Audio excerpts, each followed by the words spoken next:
काफ़ी दिनों से आपको देखा भी नहीं गया रियासी में। ये कहा जाता है, कुछ अपोजिशन के लोग भी कहते हैं ज़्यादा आप जम्मू में रहते हैं। नहीं, जम्मू में रहना कोई जुल्म नहीं है। कुछ तो एमपीज़ तो हमेशा दिल्ली में रहते हैं। मैं कहीं भी रहूं, वोट तो आपको रियासी नहीं, मैं लोगों के बीच रहता हूं, लेकिन बड़ी बदनसीबी ये है कि बार बार मैं आपको नहीं मिलता। पूरी रियासत के अंदर उथल पुथल क्यों है?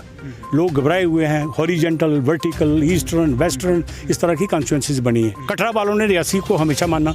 आज अगर रियासी वालों को कटरा वालों की बात मानना पड़े तो क्या फर्क पड़ता है? किसी को ये पता ही नहीं चला कि ये क्या होने वाला है। इच्छा तो है ना चुनाव लड़ने की, विधायक का चुनाव लड़ने की। इच्छा तो मरते दम तक नहीं जाती आदमी की। इच्छा तो होती है। 4 चीफ मिनिस्टर जो जहाँ के हुए सबके साथ मेरी दोस्ती रही है, उनके साथ काम किया है। तो आपको मौका लोगों ने दे दिया? आपको बड़ा मौका दिया मुझे, और मुझे लगता है अभी भी उनका दिल में ख्याल है। अभी भी चले। अनाज का नाम नहीं मिटना चाहिए था इतिहास से।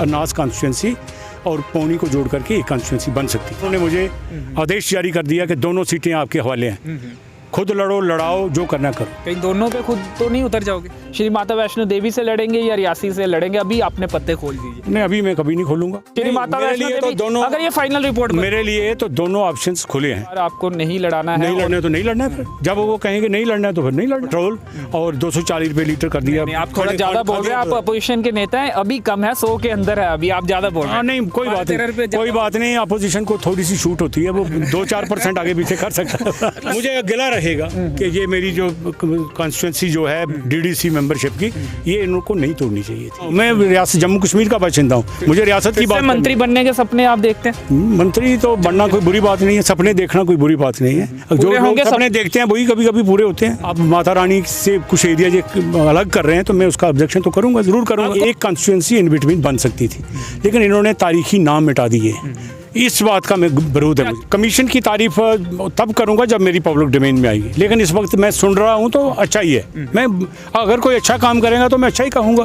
हालांकि मेरी पार्टी ने टोटल खारिज किया इस तो पार्टी और आपका मत अलग अलग है इस कॉन्स्टिट्यूंसी के लिहाज से अलग है। एहसास को आपने बाहर जाहिर क्यों नहीं किया? मीडिया के जरिए आप तो तमाम बातें कहते हैं, लेकिन इस एहसास को क्यों अंदर दबा के रखा? नमस्कार, पूर्व मंत्री और मौजूदा डीडीसी मेंबर रियासी जगजीवन लाल जी हमारे साथ मौजूद हैं। इनसे डिलिमिटेशन पर सवालात करेंगे, आखिर क्या मत है इनका डिलिमिटेशन ड्राफ्ट रिपोर्ट पर, और इसके अलावा भी कुछ और सवालात करने की कोशिश करेंगे। सीधा सा सवाल ये है, जो ड्राफ्ट रिपोर्ट सामने आई है, क्या मत है आपका? आपकी पार्टी नेशनल कॉन्फ्रेंस इसे खारिज कर रही है, क्या आप भी इसे खारिज कर रहे हैं, या आपको लगता है कि कुछ अच्छा भी इसमें देखने को मिला है? डिलिमिटेशन कमीशन जो इस वक्त ज़ेरे गौर है और लोगों के चर्चाओं में है, मुझे तो लगता है कि डिलिमिटेशन कमीशन जो है ये अभी पब्लिक डोमेन में नहीं है। लगता क्या है, ये फैक्ट है, ये एमपीज़ की डोमेन में आया है, और बाज़ाब्ता एक ड्राफ्ट रिपोर्ट जब पब्लिक में आएगी तो उस वक्त मुझे खुलकर बोलने का हक होगा। इस वक्त दाएं बाएं से ये जो लीक हुई है रिपोर्ट, किसी ने इसको खारिज भी नहीं किया, कमीशन के लोगों ने या कोई प्रेस रिलीज जारी कर खारिज भी नहीं किया। इसमें आप कोई शक नहीं, क्योंकि प्रेस ने भी इसको कैरी किया। डेली एक्सेसियल जैसी एक बहुत बड़ी अखबार है, उसने भी इसको अपने पन्नों में जगह दी है। तो इसलिए मुझे भी हर्ज नहीं है कि इसके ऊपर मैं बात करूं। बात यह है कि पहले तो मैं अपनी कॉन्स्टिट्यूंसी की बात करूंगा। रियासी कॉन्स्टिट्यूंसी को इन्होंने 2 हिस्सों में बदला है। एक रियासी नाम तो रखा है, दूसरा कटरा वैष्णो देवी कर दिया है। मुझे कोई एतराज़ नहीं है। मैं श्री माता वैष्णो देवी जी अपने इसका स्वागत करता हूँ, इस कॉन्स्टिट्यूंसी का। कोई किंतु परंतु नहीं करेंगे, आप पूरी तरह से वेलकम कर रहे हैं? वेलकम करेंगे, लेकिन एडिशन और अल्टरेशंस जो हुई हैं उसके ऊपर मैं अपनी प्रतिक्रिया व्यक्त करूँगा। मसला ये है कि मैं वो पहला शख्स था जहाँ कई लोगों ने कहा कि हमने ज़्यादा रोल अदा किया वैष्णो माता की इसको उजागर करने में। मैं विधायक रहा हूँ 1996 से 2002 तक, और आपको याद होगा, आपकी यादाश्त को मैं ताज़ा करना चाहता हूँ, श्री माता वैष्णो देवी यूनिवर्सिटी मेरे वक्त में असेंबली के अंदर हमने पास कराई थी, और यूजीसी ग्रांट कमीशन से हमने। इस बार तो आप ये मुद्दा उठाते हुए नहीं दिखे थे, भाजपा के नेता दिख रहे थे। ये मामला मैं एक मैच्योर पॉलिटिशियन हूँ, अब मेरा बहुत तजर्बा है, मुझे ऐन मौके पर उठना चाहिए। खामखा ऐन मौके पर कब? जब ड्राफ्ट रिपोर्ट सामने आ गई, अब आप क्रेडिट लेना चाह रहे हैं? ना, जब ड्राफ्ट रिपोर्ट तब मैं मानूंगा, जब अभी तो नहीं आई है। जब फाइनल रिपोर्ट पब्लिक डोमेन में आएगी। अभी तो ये इधर दाएं बाएं से निकली है, कहीं अखबारात से, कहीं और दूसरे जराये से। यही रिपोर्ट। लेकिन मैंने श्री माता वैष्णो देवी यूनिवर्सिटी लाई थी, तो मुझे मेरे दिल में शुरू से एहसास था कि माता वैष्णो देवी। एहसास को आपने बाहर जाहिर क्यों नहीं किया? मीडिया के जरिए आप तो तमाम बातें कहते हैं, लेकिन इस एहसास को क्यों अंदर दबा के रखा आपने? देखिए, बात ये थी कि इलेक्शन कमीशन ऑफ इंडिया हमारे अधीन नहीं होता, एनसी के अधीन नहीं रहता। तो कर सकते हैं हमने बलदेव राय शर्मा जी पूर्व विधायक, वो तो लगातार मांग कर रहे थे, विश्वास भी जता रहे थे कि ऐसा होने वाला है। देखो, विश्वास करने तक हमें पहुंचने नहीं दिया पार्टी बीजेपी वालों ने। हमने 2026 तक रखा था डिलिमिटेशन, इन्होंने अचानक से ये जल्दी शुरू कर लिया, यूनियन टेरिटरी बना ली और पांडिचेरी जैसे स्टेट्स का कानून लागू कर दिया। तो अफरा तफरी में किसी को ये पता ही नहीं चला कि ये क्या होने वाला है। तो लिहाजा अब मुझे पता लगी है, तो मैं अच्छी बात के लिए सराहना करूंगा, लेकिन साथ ही मैं कहता हूं कि मेरी डीडीसी मेंबरशिप अच्छा काम हो। अगर ये ऐसा फाइनल रिपोर्ट में होता है तो ये एक अच्छा काम होगा, कमीशन की तारीफ करेंगे आप? कमीशन की तारीफ तब करूंगा जब मेरी पब्लिक डोमेन में आएगी, लेकिन इस वक्त मैं सुन रहा हूं तो अच्छा ही है। मैं अगर कोई अच्छा काम करेगा तो मैं अच्छा ही कहूंगा। हालांकि मेरी पार्टी ने टोटल खारिज किया इस। तो पार्टी और आपका मत अलग अलग है इस कॉन्स्टिट्यूंसी के लिहाज से अलग है, क्योंकि श्री माता वैष्णो देवी हमारी आस्था का केंद्र है और पूरी वर्ल्ड, इंटरनेशनल क्या, पूरे भारत वर्ष की ये आस्था का केंद्र है, इसलिए मैं इसकी हमायत करता हूँ। लेकिन मुझे अफसोस इस बात का है कि मेरी कॉन्स्टिट्यूंसी को 2 हिस्सों में तोड़ दिया। मैं as a DDC member constituency कह रहा हूँ। आपको क्या लगता है, पॉलिटिकली आपको नुकसान होता हुआ दिख रहा है अगर ये फाइनल रिपोर्ट बनती है, या फ़ायदा होता हुआ? मैं पहले आपको बताता हूँ कि मैं फ़ायदा और नुकसान नहीं देखता हूँ, मैं रैशनलाइजेशन देखता हूँ। रैशनलिज्म क्या है? रैशनल ये है कि इन्होंने अगर श्री माता वैष्णो देवी बनती है तो मेरी गुजारिश रहेगी कि ये जो मेरी डीडीसी मेंबर की कॉन्स्टिट्यूंसीज़ है, उसकी जो पंचायतें हैं वो कटरा वैष्णो देवी के साथ रखनी चाहिए। क्योंकि रियासी को अगर आप ठिल्लू, थुरू और यानी वो टाप के जुड्डा नहीं है, कैंठी है, थुरू नहीं है। चलो शुक्रिया, अगर थुरू नहीं है, लेकिन कैंठी भी तो कोई कम दूर जगह नहीं है। अगर कैंठी का कल एमएलए होता है तो रियासी वाले को उधर जाना है। तो मेरी गुजारिश ये रहेगी सरकार से कि एक कॉन्स्टिट्यूंसी इन बिटवीन बन सकती थी, लेकिन इन्होंने तारीखी नाम मिटा दिए। इस बात का मैं विरोध है मुझे। क्या होना चाहिए था आपके? मैं कहता हूँ कि गुलाबगढ़ का नाम नहीं हटना चाहिए था। गुलाबगढ़ महाराजा गुलाब सिंह के नाम से बनी थी, और सुचेतगढ़ तोड़ा है वो उसके भाई थे।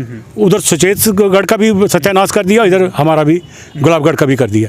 गुलाबगढ़ को माहौर गुलाबगढ़ के नाम से पुकारा जाना चाहिए। एक ऑब्जेक्शन आपकी ये है कि नाम नहीं बदला जाना चाहिए था, या फिर माहौर को ऐड करना चाहिए था, गुलाबगढ़ नहीं हटना चाहिए था? नहीं हटना चाहिए। एसटी रिजर्व होनी चाहिए थी। बिल्कुल, अगर एसटी का वोट बैंक वहाँ ठीक है तो एसटी की जो रिजर्वेशन है इस वक्त पॉलिटिकल, तो उनको मिलनी चाहिए। चलिए फिर अब रियासी कॉन्स्टिट्यूंसी की बात करते हैं। इसमें क्या ऑब्जेक्शन है आपको? इसमें क्या लगता है, कौन सा एरिया ऐड होना चाहिए था, क्या फेरबदल इसमें होना चाहिए था, और क्या होता हुआ आप देख रहे हैं? देखो, इन्होंने गूल को जहाँ से हटा करके बनहाल के साथ जोड़ दिया। विद इन डिस्ट्रिक्ट क्योंकि डिस्ट्रिक्ट कॉन्स्टिट्यूंसी बननी थी तो फिर हटाना तो था डिस्ट्रिक्ट के बाहर का एरिया। तो विद इन डिस्ट्रिक्ट अगर बननी थी तो फिर आप देखिए पुंछ राजौरी का पार्लियामेंट्री हल्का 2 जिलों को छोड़ करके अनंतनाग के साथ क्यों जोड़ दिया? Assembly constituency with in district बननी थी। असेंबली कॉन्स्टिट्यूंसीज अगर बननी थी तो फिर बमाहक का भी इन्होंने इसी तरह से तोड़फोड़ कर दिया, वहाँ वो उसको टैक्स नैश कर दिया, टुकड़े टुकड़े कर दिए। का ये कहना था कि विद इन डिस्ट्रिक्ट ही जो है कॉन्स्टिट्यूंसी बनेगी। बमाग का जो हिस्सा जो उधमपुर डिस्ट्रिक्ट के साथ था वो हटा दिया गया, गूल हटा दिया गया रामबन डिस्ट्रिक्ट का, तो डिस्ट्रिक्ट के अंदर ही 3 कॉन्स्टिट्यूंसी बनाई गई। वोटर कम हुआ है, एरिया कम हुआ है, तो उसका तो फायदा ही होगा ना। 3 विधायकों का जो एरिया होगा वो थोड़ा कम होगा। मैं ये कह रहा हूँ कि जो भी अगर हटाया है पैरामीटर्स के दायरे के अंदर, अब जिस तरह गूल हटाया है तो वो बनहाल के साथ क्यों जाना चाहिए था? वो क्यों नहीं बाई नॉट विद रामबन? तो वो नहीं रैशनल हो सकता था? उसका जिला तो आज भी रामबन है। चलिए रियासी नहीं, सुनिए, अगर आप इधर की बात करते तो उधर क्यों किया? फिर जिले के बाहर की बात हो गई। अगर जिले की बात करें, रियासत का बंदा हूँ मैं, रियासत जम्मू कश्मीर का बाशिंदा हूँ, मुझे रियासत की बात। मंत्री बनने के सपने आप देखते हैं? मंत्री तो बनना कोई बुरी बात नहीं है, सपने देखना कोई बुरी बात नहीं है। जो लोग सपने देखते हैं वही कभी कभी पूरे होते हैं। सपने पूरे, और सपने नहीं देखे हैं मैं बन के भी मैंने दिखाया, ईश्वर की कृपा से, माता रानी की कृपा से। माता रानी की मेरे ऊपर मेहर है, हमेशा उसने मदद की है मेरी। और आप देखते नहीं हैं कि ये डीडीसी मेंबरशिप में जब मैं मेंबर बना हूँ तो ये माता रानी की कृपा थी। अब माता रानी से कुछ एरिया जो अलग कर रहे हैं तो मैं उसका ऑब्जेक्शन तो करूंगा, ज़रूर करूंगा। अगर ये फाइनल रिपोर्ट मेरे लिए तो दोनों ऑप्शंस खुले हैं। मुझे गिला रहेगा कि ये मेरी जो कॉन्स्टिट्यूंसी जो है डीडीसी मेंबरशिप की, ये इनको नहीं तोड़नी चाहिए थी, कटरा के साथ लगनी चाहिए। एक तो ये अरनास का नाम जो है, अरनास का नाम नहीं मिटना चाहिए था इतिहास से। अरनास कॉन्स्टिट्यूंसी और पौनी को जोड़ करके एक कॉन्स्टिट्यूंसी बन सकती थी। आप ये कह रहे हैं कि श्री माता वैष्णो देवी के साथ रियासी को जोड़ा जाना चाहिए था और अरनास कॉन्स्टिट्यूंसी के नाम से अलग कॉन्स्टिट्यूंसी, बाकी जितना भी हिस्सा जो अभी रियासी में आ रहा है ड्राफ्ट पौनी आ जाता या ठाकरा कोट आ जाता या कोई और एरियाज उसमें ठिल्लू वगैरह जो डाले हैं वो डाल करके एक कॉन्स्टिट्यूंसी बन जाती। आपके लिए फिर आपके लिए रियासी के लिए मैं 7 कॉन्स्टिट्यूंसी इसलिए कह रहा हूँ कि रियासी वालों ने, कटरा वालों ने रियासी को हमेशा माना। आज अगर रियासी वालों को कटरा वालों की बात मानना पड़े तो क्या फ़र्क पड़ता है। तो इसलिए ये 7 कॉन्स्टिट्यूंसीज उधर रहनी चाहिए, या 7 पंचायतें उधर रहनी चाहिए। और माहौर और अगर पौनी को मुनासिब समझते हैं वहाँ ले जाना, और ये ठिल्लू वगैरह जो या उसका एरिया जो तो कैंठी वगैरह, तो मैं जब समझता हूँ कि उसको अनास कॉन्स्टिट्यूंसी ही रखा जाना चाहिए। फिर आपके लिए अच्छा हो जाए। मेरे लिए अच्छा क्या है, मेरे लिए मैं कहीं से भी लड़ सकता हूँ। मैं 90 कॉन्स्टिट्यूंसी में कहीं से भी खड़ा हो सकता हूँ। लेकिन एक बात यह है कि हमारी एरिया के लिहाज से, बैकवर्डनेस के लिहाज से, टोपोग्राफी के लिहाज से हमारा एरिया बहुत बैकवर्ड था। तो मैं ये समझता था कि माहौर, गुलाबगढ़ और अरनास के बीच में एक कॉन्स्टिट्यूंसी बढ़ सकती थी, एक कॉन्स्टिट्यूंसी बढ़ सकती थी। और वो 3 की 4 करने की बात करता हूँ। उसके लिए मैं कहता हूँ जैसा छोटा सा ज़िला है जिसको हम सांबा कहते हैं, सांबा का स्क्वायर किलोमीटर के हिसाब से एरिया बहुत कम है, हमसे कम है या एट पार हैं, बराबर हैं पॉपुलेशन, लेकिन वो मैदानी एरिया सारा, उसमें एक कॉन्स्टिट्यूंसी बढ़ सकती है। तो क्यों इधर क्यों नहीं बढ़ सकती थी? फिर तो कोई मसला नहीं बनता ये। तो फिर तो ये रियासी ज़िले के अंदर रैशनलाइजेशन हो गई। लेकिन अब सवाल ये पैदा होता है कि पूरी रियासत के अंदर उथल पुथल क्यों है? लोग घबराए हुए हैं। हॉरिजेंटल, वर्टिकल, ईस्टर्न, वेस्टर्न, इस तरह की कॉन्स्टिट्यूंसीज बनी है।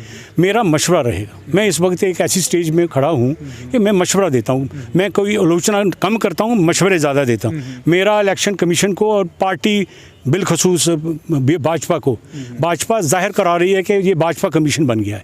ऐसा ना करें, ये छोड़ें उनके ऊपर, इलेक्शन कमीशन के ऊपर। और इलेक्शन कमीशन को मेरा मशवरा है कि वो रैशनलाइजेशन करके करें। आपको भी लगता है कि भाजपा के कहने पर ये तमाम चीज़ें हुई हैं, या फिर आप ये बात नहीं करें? देखो, मेरी पार्टी का वर्जन तो यही है कि ये भाजपा के कहने से हुई है। आप पर्सनली क्या थॉट? नहीं, कुछ जगहों पर तो लगता है जिस तरह सुचेत गाड़ी ख़त्म कर दिया, क्योंकि वहाँ पर टोनी जैसे लोग जीत गए थे तो उनको बड़ी खलिश थी उनके साथ, वो उसको उन्होंने उसकी एरिया ही मिटा दिया। अब गूल में अरनास का आप देख लीजिए, उनका नामो निशानी, पूरी कॉन्स्टिट्यूंसी हज़म कर दी इन्होंने। तो ये ऐसा नहीं होना चाहिए, यानी हर कॉन्स्टिट्यूंसी का नाम डाल के अच्छे ढंग से उसको प्रोजेक्ट करना चाहिए। जी चलिए, तो काफ़ी दिनों से आपको देखा भी नहीं गया रियासी में। ये कहा जाता है, कुछ अपोजिशन के लोग भी कहते हैं ज़्यादा आप जम्मू में रहते हैं। नहीं, जम्मू में रहना कोई जुल्म नहीं है। कुछ तो एमपीज़ तो हमेशा दिल्ली में रहते हैं, मैं कहीं भी रहूँ। तो आपको रियासी नहीं, मैं लोगों के बीच रहता हूँ, लेकिन बड़ी बदनसीबी ये है कि बार बार मैं आपको नहीं मिलता हूँ, क्योंकि कभी ज़रूरत महसूस जब होती है तो मैं आप मीडिया वालों को तकलीफ़ देता हूँ, तो आपको भी नहीं खबर होती। तो जो मेरे मुखालिफ हैं उनको तो कहीं बहाने बनाने होते हैं, लेकिन मैं लोगों के बीच रहता हूँ, लोगों के साथ जुड़ा हुआ हूँ। और आज बास्ती में सड़क नहीं है, हमने खबर भी की थी। बास्ती की सड़क जो है उसको हमने पीडब्ल्यूडी के हवाले कर दिया है। पानी भी उनका ठीक ढंग से होगा। मैंने आपको कहा कि वो मैं हर कीमत पर करूँगा। जो मेरे मसले मसाइल हैं वो मैंने हल। नवाबाद में भी सड़क का मसला, नवाबाद में हमने नबार्ड को दे दी है, और सबसे ज़्यादा सड़कें मेरी आई हैं। 14 सड़कें आई हैं, 14 में से 7 जगजीवन लाल की है। नहीं, लोगों को कब हल होंगी समस्याएं? जो तारकोल है, ब्लैक टॉपिंग है, वो बिछना कब शुरू होगा? अभी मैं डीसी साहब को मेमोरेंडम लेकर के गया था, ये सारे लोग मेरे साथ थे, उनको उन्होंने बताया है, उन्होंने और मांगी है मेरे से कि नबार्ड के अंदर और दे दो आप। और मैंने बताया कि मेरी साथ आई है। मैं मुबारक देता हूँ डीसी साहब को भी और एडमिनिस्ट्रेशन को भी। और ख़ास तौर पर कब तक ब्लैक टॉपिंग हो जाएगी? ब्लैक टॉपिंग साथ हो रही है। वो उसके लिए कोई टाइम नियुक्त नहीं होता है, उसके लिए मौसम नियुक्त होते हैं। जब अच्छा मौसम आएगा उसमें डलना शुरू हो जाएगी। ये जब अच्छा मौसम आएगा लोगों के अच्छे दिन आ जाएंगे। अच्छे दिन तो उनको पूछो बीजेपी वालों को, जिन्होंने अच्छे दिन कहे कि 110 रुपये लीटर पहुँचा दिया ये डीजल, और डीजल नहीं सारी ये पेट्रोल, और 240 रुपये लीटर कर दिया। आप थोड़ा ज़्यादा बोल रहे हैं, आप अपोजिशन के नेता हैं, अभी कम है, 100 के अंदर है, अभी आप ज़्यादा बोल रहे हैं। नहीं, कोई बात नहीं, अपोजिशन को थोड़ी सी छूट होती है, वो 2-4% आगे पीछे कर सकता है। टेक्निकल बात समझा रहा हूँ, आप भी समझें। ये पर बैरल जब होती है इंटरनेशनल मार्केट, उसके ऊपर नियुक्त होता है सारा। लेकिन अब कंपनीज को खसारा कभी उसने उठाना नहीं है। अब चूंकि 7 स्टेटों के अंदर इलेक्शंस हो रहे हैं तो स्टिल है, इस वक्त रुके हुए हैं, बल्कि कम भी हो गए, 80 हो गए हैं। मैं बसूख के साथ कह सकता हूँ ये सारी जनता सुन रही है। इलेक्शन खत्म होने के बाद यही डीजल 110 रुपये होगा। फिर ये कहेंगे इंटरनेशनल मार्केट के फिर ये कहेंगे इंटरनेशनल मार्केट है। लेकिन तो आप ये आंकड़ों का हिसाब आप भी अपोजिशन उस हिसाब से कर नहीं पाते तो सरकार भी रेट बढ़ाती रहती है। देखिए, अपोजिशन हम करते हैं जो हमारे हिसाब से जो अच्छा लगता है, जो गलत होता है हम गलत कहते हैं, मानना उनका काम है। चलिए अंतिम सवाल है, सोच रहे हैं आप फिर से इलेक्शन लड़ने की विधायक की, और पार्टी की तरफ से क्या लगता है इस बार भी टिकट आपको दी जाएगी या कोई नया चेहरा, युवा चेहरा देखा जाएगा? देखिए, अगर पार्टी का मैं मशहूर हूँ कि उन्होंने मुझे आदेश जारी कर दिया कि दोनों सीटें आपके हवाले हैं, खुद लड़ो, लड़ाओ, जो करना करो। कहीं दोनों पे खुद तो नहीं उतर जाओगे? नहीं, क्योंकि ये तमाम नेता भी तो हैं, हम इनके चेहरे पहले भी काफी सालों से देख रहे हैं, इनको भी मौका। उन्होंने कहा दोनों सीटें आपके हाथ में हैं, जिस तरह आप रिकमेंड करोगे। डिस्ट्रिक्ट प्रेसिडेंट हमारे पार्टी का एक डिसिप्लिन है, डिस्ट्रिक्ट प्रेसिडेंट जो रिकमेंड करते हैं वही कैंडिडेट होते हैं। चलिए, अब कहते हैं कि नेता वो होता है जो रास्ता जानता और बाकियों को भी रास्ता दिखाए। आपका रास्ता क्या है? किस विधानसभा क्षेत्र से अगर ये ड्राफ्ट रिपोर्ट फाइनल रिपोर्ट बनती है, श्री माता वैष्णो देवी से लड़ेंगे या रियासी से लड़ेंगे? अभी आपने पत्ते खोल दीजिए। नहीं, अभी मैं कभी नहीं खोलूँगा, क्योंकि दोनों कॉन्स्टिट्यूंसी का भी ड्राफ्ट रिपोर्ट आने दीजिए। उसके बाद हम सब लोग बैठेंगे, सारे बैठ के जो लोग फैसला करेंगे मेरा वही फैसला होगा। अगर लोग ये फैसला करेंगे कि इस बार आपको नहीं लड़ाना है, नहीं लड़ना है तो नहीं लड़ना है, फिर जब वो कहेंगे नहीं लड़ना है तो फिर नहीं लड़ना है। अगर वो कहेंगे आपको लड़ना है तो फिर लड़ना है। क्या लगता है आपकी पार्टी में और भी नेता हैं जो आपके समकक्ष जो जीत सकते हैं इलेक्शन? बस कोशिश तो कर रहे हैं कि उनको उस लेवल पे ले आएं और पढ़ें और लोगों की खिदमत करें। हर आदमी का अधिकार है जमहूरियत के अंदर, वो खड़ा भी हो सकता है, लड़ भी सकता है, MLA भी बन सकता है, मिनिस्टर भी बन सकता है। और मैं कभी किसी के रास्ते में, मैं बड़ा डेमोक्रेटिक आपकी इच्छा तो है ना चुनाव लड़ने की, विधायक का चुनाव लड़ने की? इच्छा तो मरते दम तक नहीं जाती आदमी की। इच्छा तो होती है, क्योंकि मैंने ज़िंदगी और जवानी इसी में खपाई है। मैं जब छोटा बच्चा था ना, समझो कि 14 साल का, तो 14 साल में तकरीरें करना शुरू की थी। जब मैं 18 और 20 में यूनिवर्सिटी में था, यूनिवर्सिटी का लीडर था।